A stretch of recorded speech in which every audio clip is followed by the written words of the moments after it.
the sadness, shame, and sorrow. You know you can't go on like this, so don't. Phone the International Helpline for Abortion Recovery at 866-482-LIFE. Your call is confidential, and you'll be talking with someone who's already been where you are and found the way out. 866-482-LIFE. Darkness is not an affirmative force. It simply reoccupies the space vacated by the light.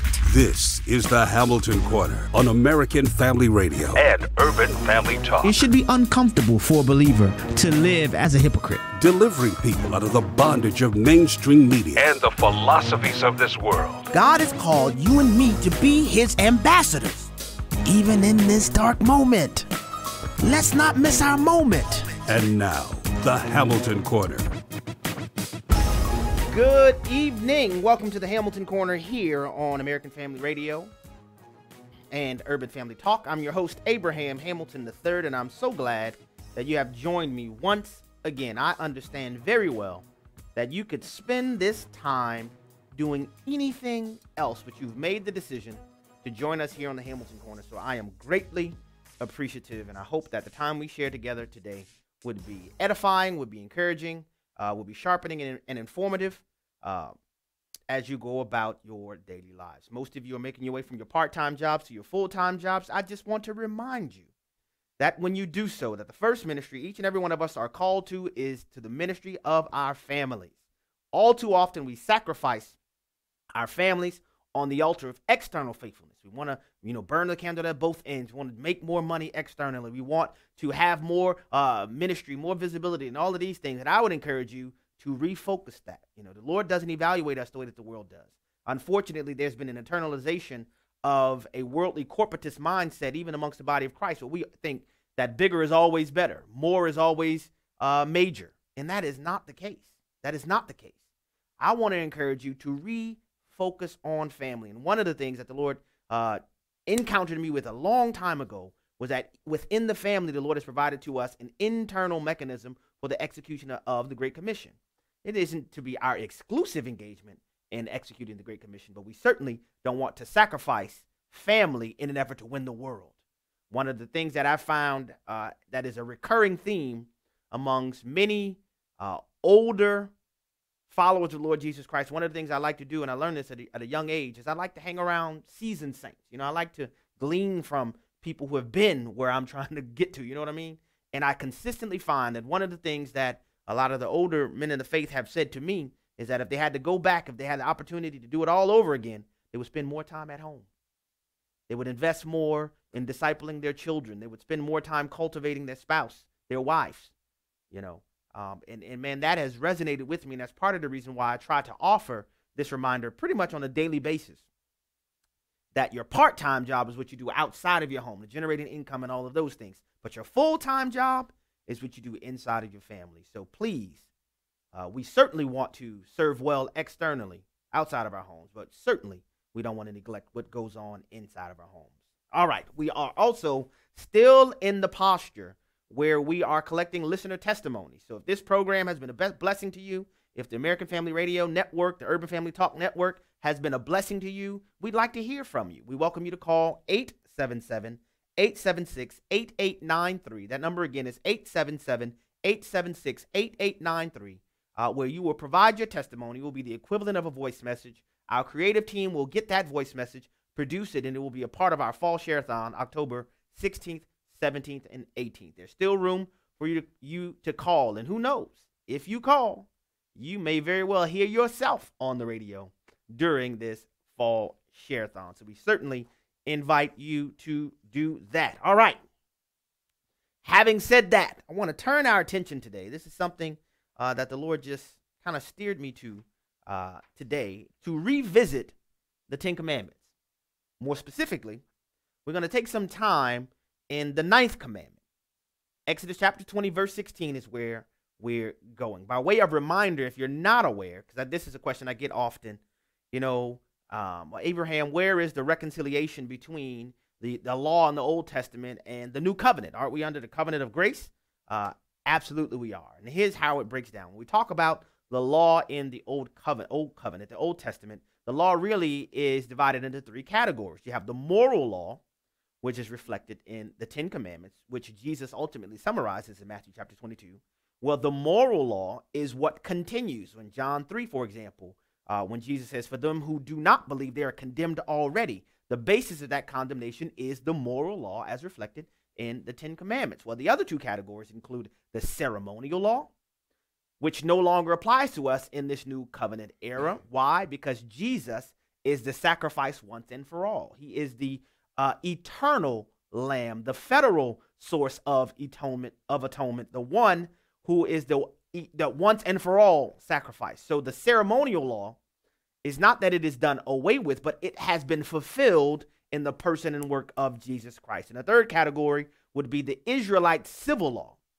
The civil law that the nation of Israel was subjected to applies to the nation state of Israel, the biblical Israel. So because, I don't know about you, but I don't live in the biblical nation state of Old Testament Israel, the civil law of Old Testament Israel no longer applies as well. So we want to have that understood. When Jesus says, in the scripture says, Jesus is the fulfillment of the law. He is the fulfillment, the embodiment of the requirements of the ceremonial law provided in the Old Testament. But the moral law continues on in this church age. And the Ten Commandments, which the ninth commandment that we're dealing with today, comes within the ambit, falls within the ambit of the moral law, which is still in application today, which is still that if we tried in our own strength to fulfill the requisites of the moral law, we would fall flat on our faces in failure. But thank God for Jesus.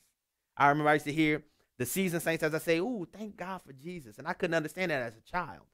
But oh, I understand it now. We have not a high priest who cannot be felt by the feeling of our infirmity, but in every way was tempted as we are, yet without sin. And because of the spotless lamb, boy, I feel myself getting happy.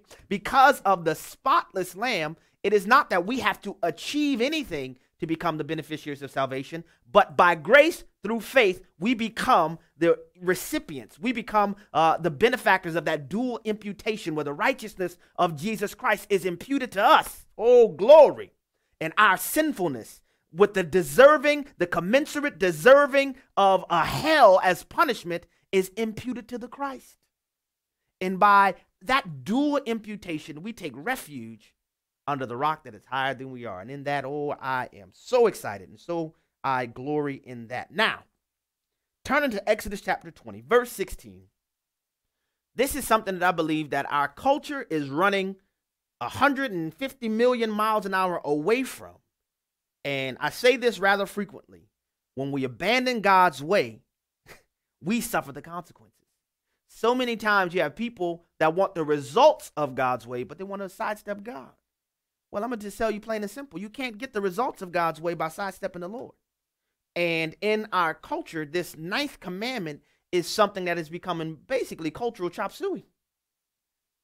That it's almost as if we live by a take it or leave it approach. And I'm going to read it here. Exodus chapter 20, verse 16, and it says this. You shall not bear false witness against your neighbor. I'm going to read it again. You shall not bear false witness against your neighbor.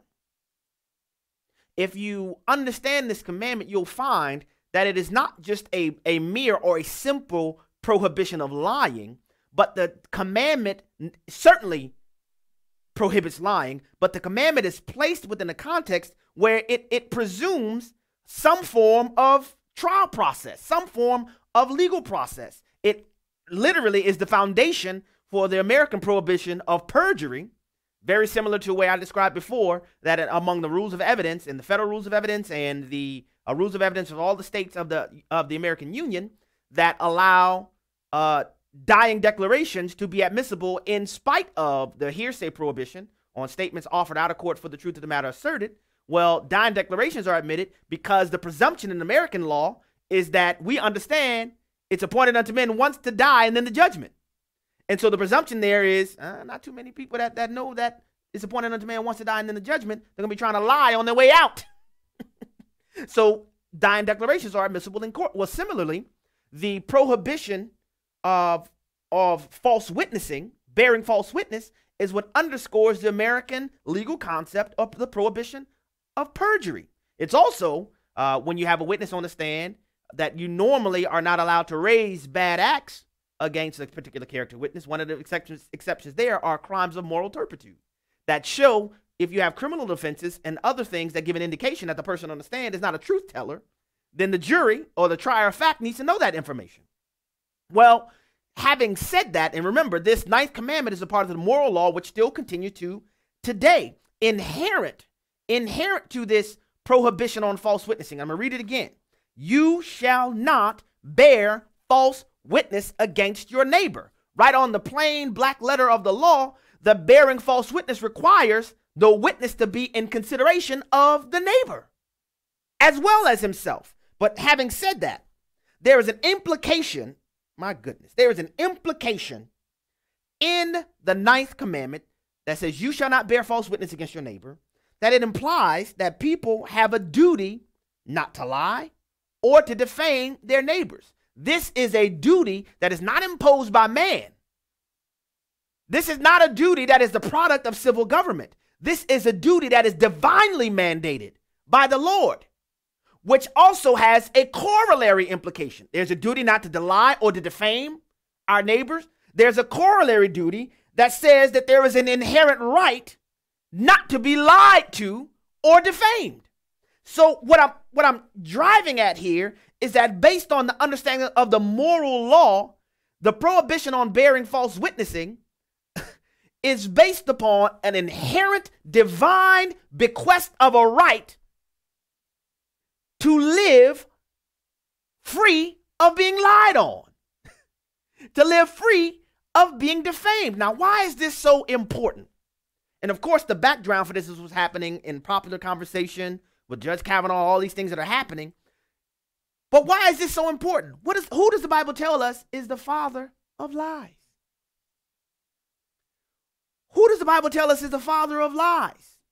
In addition to who does the Bible tell us is the father of lies, who does the Bible tell us is the accuser of the brethren? Brothers and sisters, when we individually allow lies to persist, either lies that we tell or lies that are being told, we are making an alliance with the author of lies. Do you hear what I'm telling you? When we allow lies to prevail within our interpersonal interactions, as well as in our cultural interactions, we are aligning ourselves with the accuser of the brethren. So when I make a statement, when I say, for those who listen to the program, you know this to be factual, that I wasn't a fan. I was not excited when President Trump announced Brett Kavanaugh as a nominee for the Supreme Court. You listen to the program, you know that. I said that. I gave my reasonings for that. But at the same time, I don't want to live in a nation where the cloud of defamation, you get what I'm saying? And I don't mean defamation in legal sense, but I mean defamation in the sense of bearing of a false witness. The cloud of defamation is allowed to persist that would interrupt and derail a man's entire career. I say it all the time. If somebody committed a crime, somebody told a lie, brother and sister, they got to face the music. This is why I had no defense for Paul Manafort. Who cares? Well, I won't say who cares. It's true that Paul Manafort got caught up in the legal crosshairs because of his connection to Donald Trump and because of the resist movement wanted to attack Donald Trump. But guess what? If he did it, he did it. If he did it, he did it. But I don't want to live in a nation to where the mere accusation is enough to convict someone. Primarily, not because I'm concerned about, R's versus D's, elephants versus donkeys. By the way, I don't trust in elephants or donkeys. I trust in the lamb. Oh. It's not about elephants and donkeys. It's about cultivating an environment, socially, politically, everything around us where we allow falsehood to persist. And that falsehood is not limited to a declaration of information that is not true, but it includes defamatory information. Do we have enough evidence to sustain this allegation? If not, there is a duty that is divinely deposited upon us to refrain from bearing false witness. there is an inherent duty that is given to us. We know the Declaration says we have these inalienable rights. Included in those inalienable rights that come from God is to be protected, or to say it differently, we have a right not to be lied on or to be defamed. So my encouragement to you, especially those brothers and sisters who are members of the body of Christ, don't allow falsehood to persist in your social sphere. The treasonous actions of the left. Hi, I'm Matt Staver with Freedom's Call. Senator Marco Rubio is the first to send a letter to Attorney General Jeff Sessions asking that he investigate John Kerry for violating the Logan Act. The Logan Act prohibits unauthorized personnel to negotiate with a foreign government in relation to any disputes with the United States. Kerry met with foreign leaders when he was a private citizen and discussed future American policy with Iran's foreign minister. He was actively undermining U.S. policy by these meetings since leaving office. A U.S. citizen who is trying to reverse the U.S. government's efforts in a foreign government without the authority of the government is acting illegally. John Kerry is one of those which originally crafted the Iran deal and is highly motivated to see it stay in place. Senator Rubio is wondering if he committed treason. Stay informed and visit Liberty Counsel's website. Ask God how he can use you to make an eternal difference. lc.org, that's lc.org. I just wanted to thank all the supporters who help make this ministry possible. You will never know the ripple effect that you have for the kingdom of God. I listened to AFR for many years now, traveling back and forth, and it continually has been a tool that God has given me to put my mind in the right frame before going to work, praise and worship, and it amazes me every time God always has a song to fit what I'm going through. And it's almost like my own private worship service in the car. We're grateful to hear story after story of how God is using this ministry. Would you help support this life-changing effort? Join us for our 3-day share-a-thon starting Tuesday, October 16th on listener-supported American Family Radio. I just thank you guys for doing the ministry that you're doing, and I encourage anyone that if you haven't ever supported this ministry, please do. Thank you, and God bless. Brian Fisher here with the Life and Liberty Minute. A study done in 2002 at the request of the U.S. Conference of Catholic Bishops indicated that 80% of the abuse cases in the Catholic Church involve male-on-male predation, a clear indication of the connection between homosexuality and pedophilia. Leading Catholic voices are determined to do something about it. The Catholic Bishop of Madison, Wisconsin, said Saturday it is time to admit there is a homosexual subculture within the hierarchy of the Catholic Church that is wreaking great devastation in the vineyard of the Lord. Conservative Catholic Michael Hitchborn says there must be a, quote, complete and thorough removal of all homosexual clergymen from the church, end quote, even if it results in a severe priest shortage. May God guide such leaders as they seek to clean up their vineyard. Catch Brian Fisher on Focal Point, weekday afternoons at 1:05 Central on American Family Radio. Shining light into the darkness. This is the Hamilton Corner on American Family Radio and Urban Family Talk. Welcome back to the Hamilton Corner here in American Family Radio and Urban Family Talk. Brothers and sisters, the reason why the entirety of the moral law, in particular the ninth commandment that we're focusing on today, is so critically important is because the Lord, in conveying to us his moral law, is really revealing his character. Truth-telling is so necessary and is used as a fundamental rubric to sustain a society because it coincides, it's a reflection with the character of God. You know, in our day, it's very popular to discuss, oh, love brother, love one another. Well, the Bible tells us in 1 Corinthians 13 that love rejoices in the truth. Love rejoices in the truth. The reason why that is so is because truth reflects God's character. So when we allow falsehood to persist in our individual lives, when we allow falsehood to persist in our political lives, when we allow falsehood to persist in our social interactions, or in our cultural interactions, we're aligning our culture with the father of lies.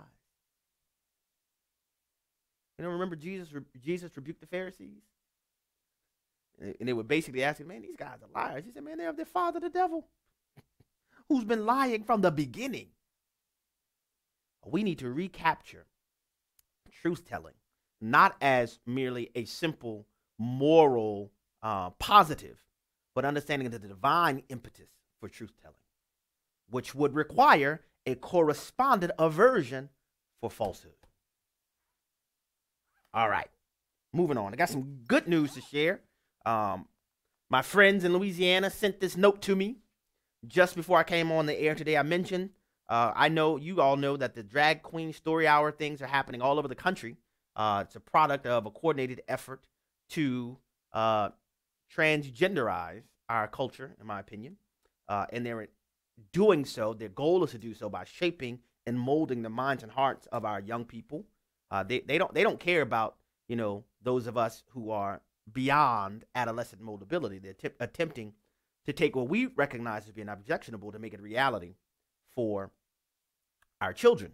Where in Louisiana, in Lafayette, Louisiana, remember when I presented this story to you, I had Gene Mills, president of the Louisiana Family Forum, on the program to discuss Drag Queen Story Hour coming to Lafayette, Louisiana. It was an event that was initially billed as taking place at the public library, the main public library in Lafayette.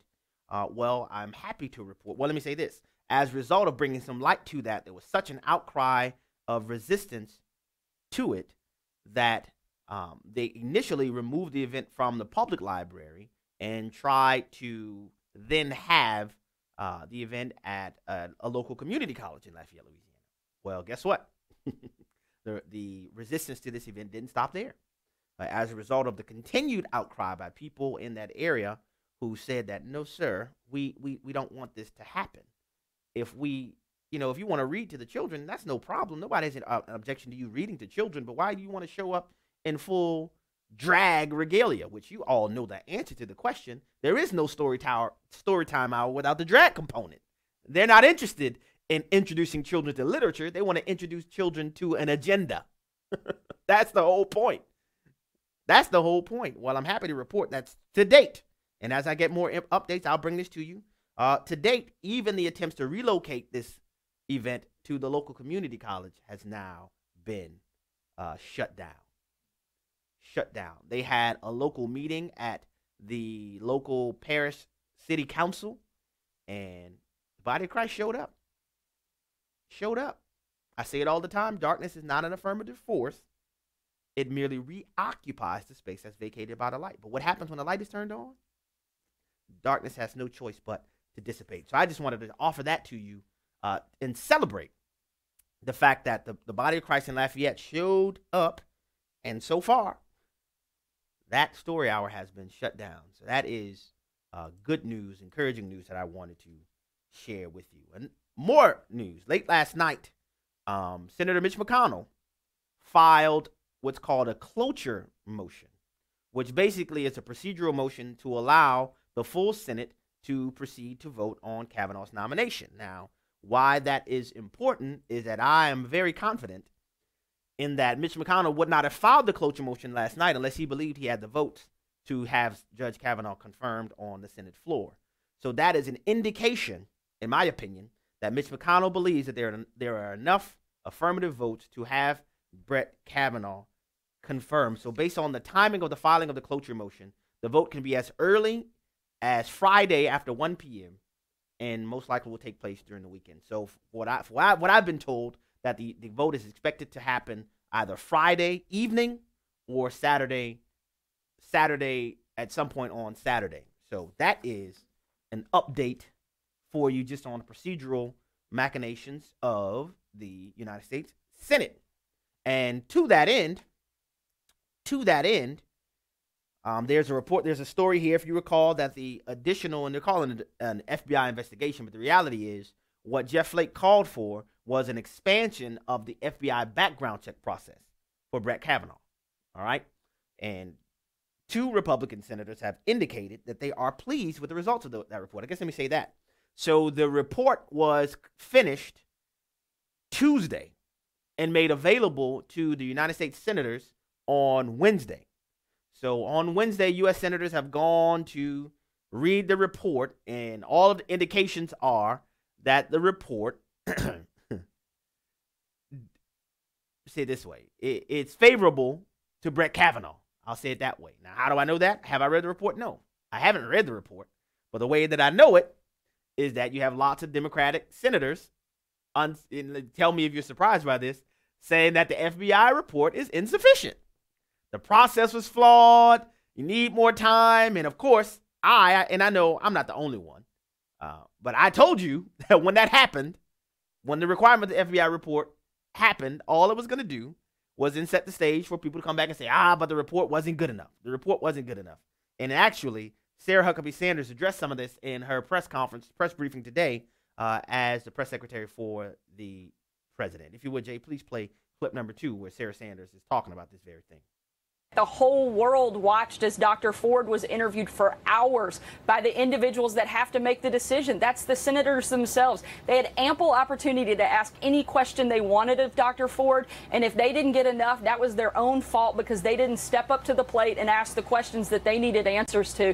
The idea somehow that they now need to interview, that the FBI needs to interview her again is ludicrous. Now, that followed questions from reporters who were attempting to indicate that the FBI expanded background check now was flawed because they needed to interview Professor Ford again. And Sarah Sanders is saying, wait a minute, guys. Didn't we just create a whole hearing so y'all could ask any question y'all wanted to ask? And by the way, what she didn't say, but I will say, if people wanted to have more time to have whoever you wanted to look into this, can you tell me why Dianne Feinstein held this whole allegation thing for 2 months nearly? I mean, I'm just wondering. So, I mean, the truth is, if there's a lack of information, it's not because of the FBI process or anybody else. It's because, and this is my opinion here, that Dianne Feinstein didn't really believe it. Otherwise, she'd have pulled it out a long time before that. Well, following the production of the report, Senator Jeff Flake, you know, the Flake one from Arizona, Senator, I want to say her name properly, Susan Collins from Maine, they have indicated that they are pleased with the report. Meaning that they are satisfied with the job that the FBI did in the expanded background check, which gives an indication that, as I said, that those two most likely will vote for Brett Kavanaugh. Joe Manchin, senator from West Virginia, Democrat incumbent senator from West Virginia, has indicated that he's leaning toward voting for Brett Kavanaugh. Very interestingly, Heidi Heitkamp, Democrat incumbent senator in North Dakota, facing a pretty strong challenge from a Republican contender, Mr. Hawley, is now down in the polls there by double digits. Pretty interesting. Now, you know that I don't put much stock in polls, but I think that's not good for Ms. Heitkamp there. Joe Donnelly in Indiana indicated he was not going to vote for Brett Kavanaugh, and he has a pretty tight race on his hands in Indiana. Joe Manchin, and these are all states that President Trump won by pretty large margins.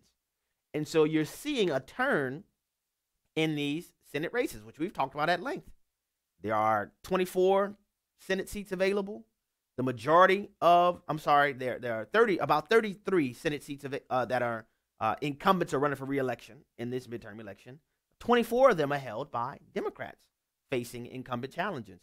Of those 24 Democrat seats that are up for re-election in the Senate, about 10 of them are in states that President Trump won. Some of them President Trump won handily by 20, 30, and 40 points in some instances. So the intensity of those races are increasing. And interestingly enough, and I said that this would happen. I guess I predicted it. I mean, I'm not wanting to say I predicted things, but all of a sudden you have just as much you have an energized voting base among the Democrat Party. All of a sudden you have a surge in interest in the midterm elections that was not there prior to this Kavanaugh hearing scenario. All of a sudden, across the nation, interest in the midterm elections has hopped up to 80+% on both Democrat side and Republican side. The Democrats had been at about 70% before, 77% before the Kavanaugh hearings. Now they're up at about 82%. Now the Republicans were at like 56 to 60%. They're at about 81% interest now. I don't know if that was a good strategy to go kind of scorched earth on Judge Kavanaugh, because in the end, it appears so far, and I said before, I think Kavanaugh will be confirmed, that they'll not only lose the confirmation battle, but they most likely appear to they may end up losing Senate seats because of this confirmation battle. Have to wait and see, but that's the way it looks right now. That's the way it looks right now. Now, going further, while this is happening, and this is one of those other examples that I've been talking all week about, what kind of country do you want going forward, right? What kind of America do you want going forward? Well, as the hearings were taking place, and I've been meaning to get to this. I had this story in my stack the whole time. But as the hearings were taking place, and specifically as Lindsey Graham was providing his impassioned arguments concerning the Kavanaugh hearing process, an individual using a computer on Capitol Hill engaged in what's called doxing Senate Republicans. What that is publishing their home addresses and phone numbers publicly. While the hearings were taking place, investigations now have revealed, and a man has been arrested, and I'll get to that in a moment, that Senator Lindsey Graham, Senator Orrin Hatch, and Senator Mike Lee, all three of which are Republican members of the Senate Judiciary Committee, had their names and home addresses published on Wikipedia pages. An individual using U.S. House of Representatives, U.S. House of Representatives computer published that information. Folks, this is dangerous stuff. This is dangerous stuff. Publishing their home addresses. Turns out that a suspect has been arrested.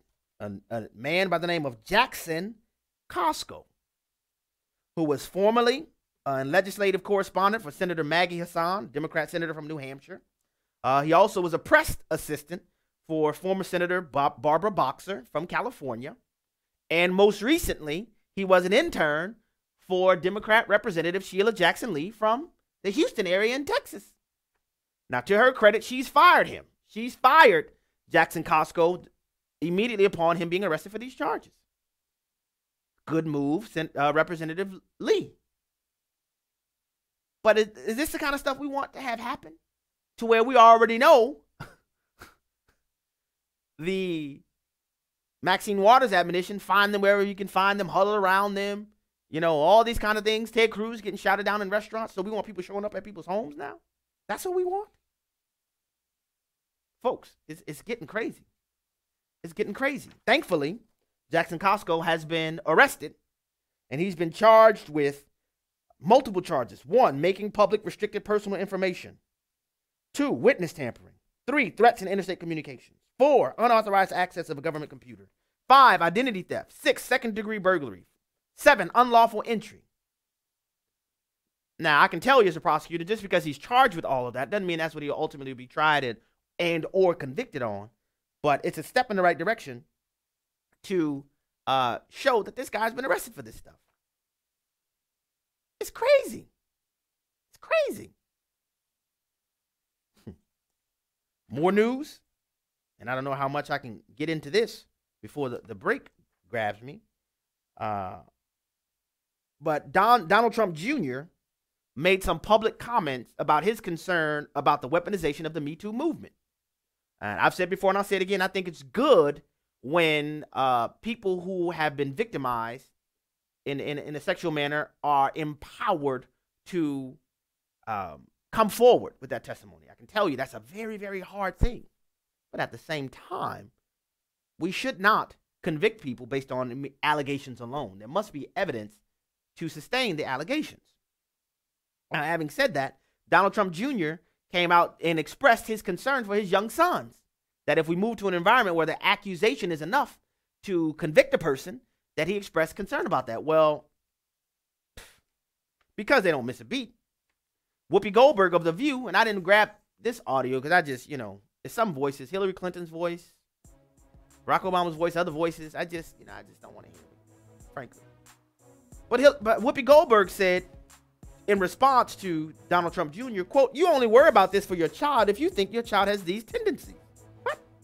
She goes on, "If you think your child is not someone who is assaulting people, it shouldn't be a concern for you." End quote. Oh, so that's what we're doing, Whoopi? So you are going to make the argument on national television that Donald Trump Jr.'s young sons must have a tendency to commit sexual assault for him to be concerned about this. Folks, we are getting to crazy town in our communication. That is a ridiculous statement to make. But he is named Donald Trump, right? Donald Trump Jr. didn't take too kindly to that, and he had a response to Miss Goldberg that I'll play for you when we come back from the break.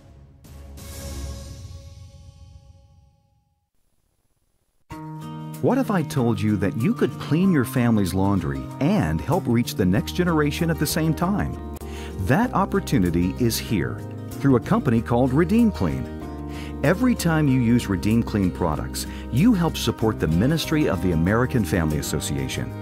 In addition to your regular AFA giving, Redeem Clean laundry detergent allows you to increase your support of AFA just by continuing to wash your family's clothes.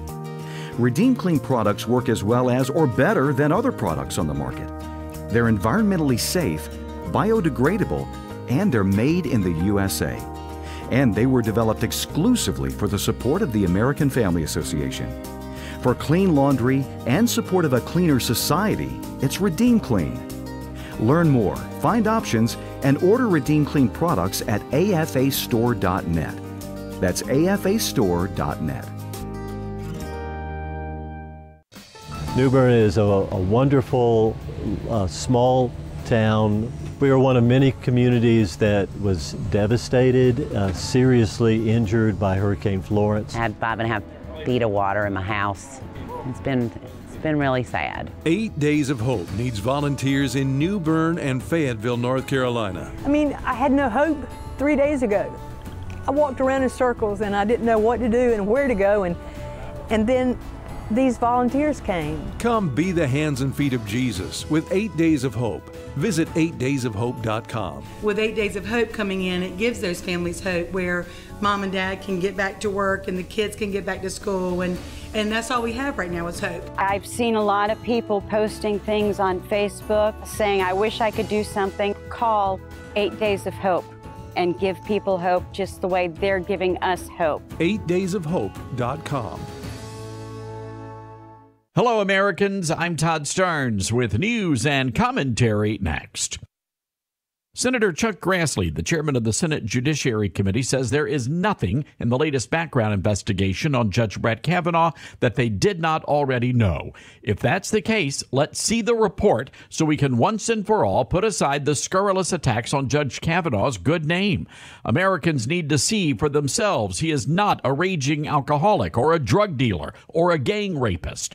It's absurd what this confirmation hearing has become, a political witch hunt, a modern-day Salem witch trial, with the Democrats burning Judge Kavanaugh's character at the stake.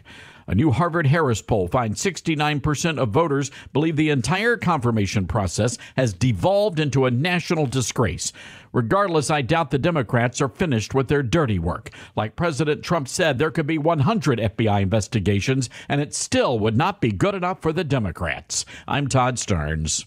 The Hamilton Corner podcast and 1-minute commentaries are available at afr.net and urbanfamilytalk.com. Back to the Hamilton Corner on American Family Radio and Urban Family Talk. Welcome back to the Hamilton Corner here on American Family Radio and Urban Family Talk. We will open the phone lines this segment. And so if you'd like to join the program, you're welcome to call 888-589-8840. That number again is 888-589-8840. Anything we've discussed during the program is fair game for you to comment on or ask questions or whatever you want to do on that. I'd love to hear from you. I love getting to interact with the people who are listening to the program. Now, before we went to break, I said that Donald Trump Jr. had a response to Whoopi Goldberg as a result of her insinuating that if he's concerned about his boy's future, then they must have some tendencies for sexual assault.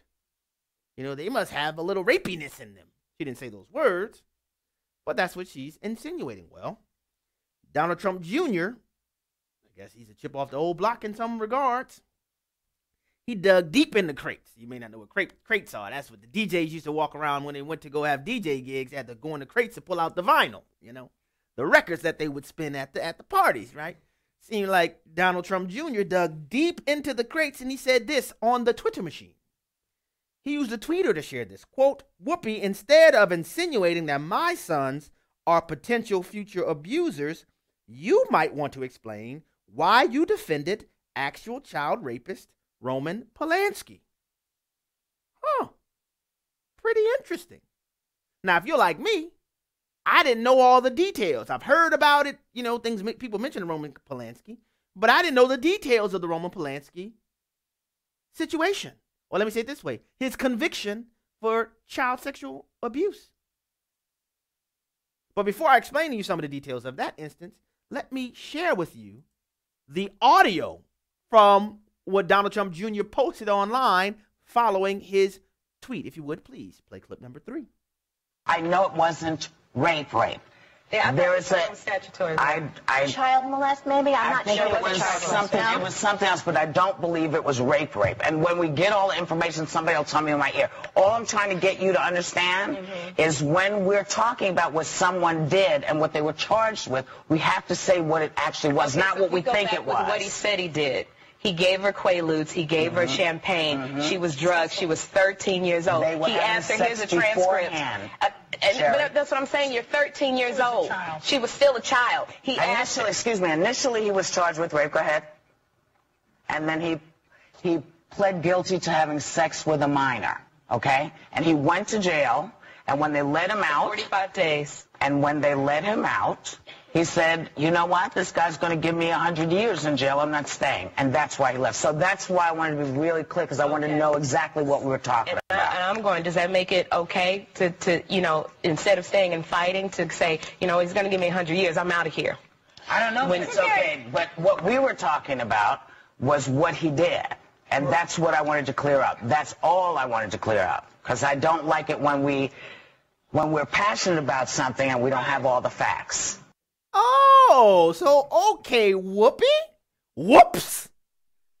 This is a great time to remind everyone that the internet is forever. Donald Trump Jr. dug deep into the crates to pull out this 2009 video where Whoopi Goldberg was on The View defending Roman Polanski. She said, oh, it wasn't rape. Huh? Excuse me? Hey, sorry, come again? Hey, what are you saying to me, man? Are you trying to tell me you say it's no rape? But you're gonna diagnose, you're gonna free associate Donald Trump Jr.'s boys by saying they must have rapey tendencies. But here you are defending Roman Polanski. So if you're like me, I had to do a little research on this whole scenario with Roman Polanski. And guess what I found out? Your boy did the work for you. You don't have to do it yourself. You can just listen to the program. It turns out Roman Polanski, who is a Polish filmmaker and director, offered alcohol and Quaaludes to a 13-year-old girl when he's in his mid-40s. Had sex with the girl that you heard Whoopi Goldberg say, oh, but it was consensual. Whoopi, come close, Whoops. She was 13. There's not a state in the country that recognizes a 13-year-old with the legal ability to consent. A 13-year-old cannot consent, Whoopi. But she said, oh no, it wasn't rape. They were having sex all along. Whoopi, 13-year-olds cannot consent. And so this, folks, right? This is why people have problems with this Me Too movement. Because it's really not a Me Too. It's only a Me Too if you agree with me in political ideology. Because on one hand, you want to tar and feather Brett Kavanaugh, but on the other, you want to make sure everybody have their facts right about Roman Polanski. Who did I remind you, and I forgot to get to this this part of my explanation. Roman Polanski, who was then arrested for raping 13-year-old Samantha Geimer, who was then charged with 5 counts. You want to know what they were? Sure you do. I'll tell you. Rape by use of drugs. Count 1. Count 2, perversion. Count 3, sodomy. Count 4, lewd and lascivious acts upon a child under 14 years old. Count 3, delivering controlled substances to a minor. This is what Roman Polanski was charged and indicted for. So in the process of the investigation, because this happens, especially in sexual assault cases, to avoid a trial, Roman Polanski pled guilty to having sex with a 13-year-old. And the judge in Los Angeles sentenced Roman Polanski to have what we called in Texas, for example, a pre-sentencing investigation. He had to report to a California jail so he could be evaluated by jail mental health professionals. Upon the completion of that pre-sentencing investigation, he was then due to report in court for his ultimate sentencing. Roman Polanski thought he was going to get some kind of probation. After the pre-sentencing investigation came out, he said, oh, they're going to send me to the clink. And Roman Polanski fled the country and is to this day a fugitive from the United States criminal justice system. But this is Whoopi Goldberg is trying to defend. And in case you're saying, oh, wait a minute, she didn't know that, folks, that clip was from 2009. Roman Polanski fled the country in 1978. But you want to talk about Donald Trump Jr.'s boys? Yet you're going to defend this child sexual predator who he was convicted of it as a result of his own guilty plea. But you're going to defend Roman Polanski. And we're supposed to take you serious. We're supposed to take you seriously. Folks, I'm telling you, listen, it's high time that we as the American people, you stop thinking these folks who have television screens and have movie deals and all these things, these people don't know nothing. Some of them do, but not all of them. Don't ascribe merit and worth to them because they have a television screen or have acted in a few movies. That does not mean that they are wise, nor does it mean that they have a moral compass. This is a doggone shame. This is a shame. This is shameful. And I have some advice for all of you Hollywood elites. You want to really take down some sexual predators? Why don't you use your influence to get the United States government to put some pressure on France to extradite Roman Polanski so he can go to prison? How about that? How about that? Because he's still making movies. He's living in France. He moved out of the UK because the UK said, we're going to put you in jail, fam, and we're going to send you to America to serve this time. He said, oh, we got to get out of the UK too. We got to get out of here because they're going to send me to prison. Folks, Whoopi defends Roman Polanski. Y'all got the point. I don't need to keep saying the same thing. This is a shame. This is a shame. This is a shame. To the phone lines. 888-589-8840 is the number to call. We'll start with the calls to Michigan, where Ray is on the line. And before you start with your comments, Ray, I want to know what you think is going on with the Senate race there in Michigan, because John James, who we hope to have on the show in the near future, is running against incumbent Debbie Stabenow. Welcome to the program, Ray. Thank you very much. I look forward to listening to your show each night. Regarding John James in Michigan, it's hard to tell. Okay. I'm on the west side of Michigan. Okay. We're not seeing very many signs or advertising for Mr. James. Okay. So it's hard to tell. People I work in the automotive field. Most of the people here who are union are actually leaning towards John James. Okay. But we're not seeing the advertisements. We're not seeing the yard signs. So I don't know. Okay. It's hard to tell. All right. Well, I plan to have him on the program in the near future, so I'll talk to him about it. But I just wanted to hear your perspective right there on the ground. But go right ahead with your comments. Okay. My comments are mixed with a little bit of sarcasm due to my nature. And that is this: if the Democrats should be thoroughly satisfied and happy with the in-depth report that they have received from the FBI regarding Mr. Kavanaugh. Because remember, this is the same FBI that has high standards, that gave the same thorough investigation to Hillary Clinton. The Democrats should have as much trust in this report as the FBI gave to Hillary Clinton. Ray, thank you for your call and your comments. Ray, I sense that sarcasm there, Ray. I'm picking up on it. Back to the phone lines we go. We'll go next to Lucas, who's on the line. Lucas, thank you for calling the Hamilton Corner. Welcome to the program. Yes, sir. Hello, Mr. Attorney General. This is Louisiana calling. Hey, welcome to the program. Go right ahead. Yes, sir. All right. Well, I got a couple of things. If you don't mind, dig into Mr. Ben Shapiro's report that Rosie O'Donnell has offered $2 million to 2 Republicans, senators, to vote no on Judge K. If you don't mind, dig into that and find out if that's even real. I think there's probably laws against bribery. Oh, there are laws. I'll tell you, Lucas, I saw something like that, but I hadn't been able to tease out some of the facts just yet. Yeah. But that is on my radar. I'm sorry. Ben Shapiro put it out there, but just try to run it down and see. Okay. Number 2, this will be the last high office position in U.S. history that will have a he said, she said kind of scenario. From now on, everything will be coming off of the internet and the selfies at all these parties and stuff that are going on out there. All of it's going to be documented and stuff and be easily retrievable. And in my opinion, the way things tend to go and has been here recently, I think Google and I think Facebook and I think Twitter will probably scrub the liberal side so that information is not available. But for the conservatives, that readily will be available and find its way leaked all over the place.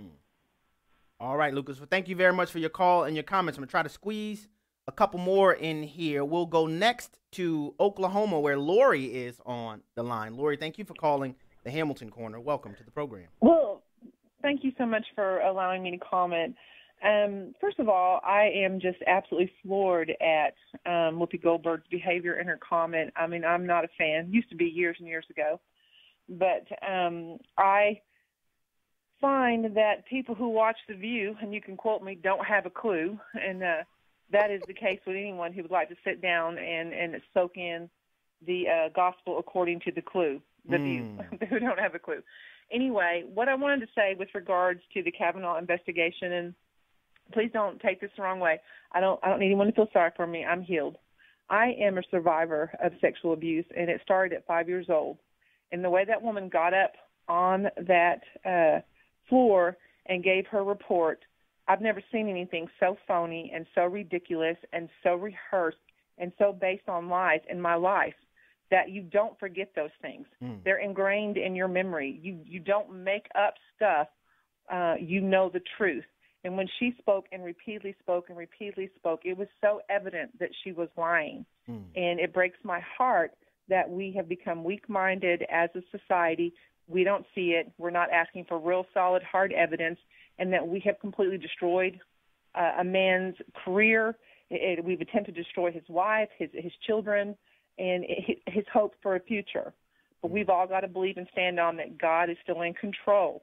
And remember, don't watch The View. That is a vile show. People in Washington, people in D.C. and Hollywood, they worship at the altar of themselves, not the altar of the Almighty God.